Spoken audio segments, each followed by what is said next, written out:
கர்த்தருடைய நாமத்துக்கு ஸ்தோத்திரம் உண்டாவதாக. தேவன் நம்மோடு பேசும் விதம் அது ஒவ்வொன்றையாக நாம் பார்ப்போம். ஒன்று, படைப்பின் மூலம் தேவன் நம்மோடு பேசுகிறார். அவர் படைத்த ஒவ்வொன்றும் தேவன் உண்டு என்பதை நமக்கு சொல்லும் இல்லையா? அவருடைய படைப்பை ஒவ்வொன்றும் பாருங்களேன், எவ்வளோ ஆச்சரியமாக தேவன் இவ்வளோ அழகாக நமக்காக படைத்திருக்கிறார் என்பதை சொல்லுகிறதை பார்ப்போம்.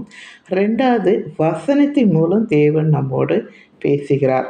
நாம் வசனத்தை படிக்கும்போது தேவன் அந்த வார்த்தை மூலம் பேசுவதை நீங்கள் உணரலாம். மூன்றாவது, போதகர் மூலம் தேவன் நம்மோடு பேசுகிறார். போதகர் என்பது ஊழியரை குறிக்கும். தேவ பிள்ளைகள் மூலம் சுவிசேஷ வார்த்தைகளாக நாம் கேட்கும்போது தேவன் அதன் மூலமாக பேசுகிறதை நாம் உணரலாம்.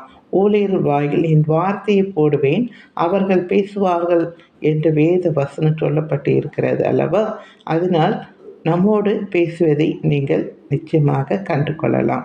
சொப்பனத்தின் மூலம், நாலாவது, சொப்பனத்தின் மூலம் தேவன் நம்மோடு பேசுகிறதை நீங்கள் பார்க்கலாம். இதற்கு ஆதாரம், யோசேப்பு தனக்கு மனைவியாக வரப்போகிற மரியாளை ரகசியமாய் தள்ளிவிட மனதாக இருந்தபோது தேவதூதர் சொப்பனத்தில் தோன்றி, உன் மனைவி மரியாளை சேர்த்துக்கொள், ஐயப்படாதே, அவள் வயிற்றில் உருவாகிறது பரிசுத்த ஆவியினால் உண்டானது, அவர் உலகத்தின் பாவத்தை சுமக்கிற தேவ ஆட்டுக்குட்டி, அவருக்கு இயேசு என்று பெயரிடுவாயாக என்று சொல்லி சொப்பனத்தில் பேசினதை நீங்கள் மத்திய சுவிசேஷத்தில் 1ஆம் அதிகாரம் 18 21 வரைக்கும் நீங்கள் படித்து பார்த்தீங்கன்னா அதில் நன்றாக தெரியும். பிறகு 5வது பார்த்தீங்கன்னா, பரிசுத்த ஆவியானவர் மூலம் நம்மோடு பேசுகிறார்.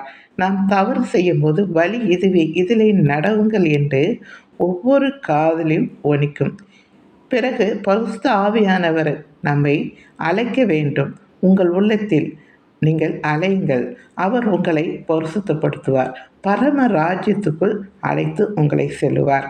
இயேசு சொன்னார், அவர் போகும் முன்னாடி, நான் போய் பரிசுத்த ஆவியானவர் உங்களுக்கு அனுப்புகிறேன், அவர் உங்களோடு இருப்பார், உங்களை வழி நடத்துவார் என்று சொன்னார் இல்லையா?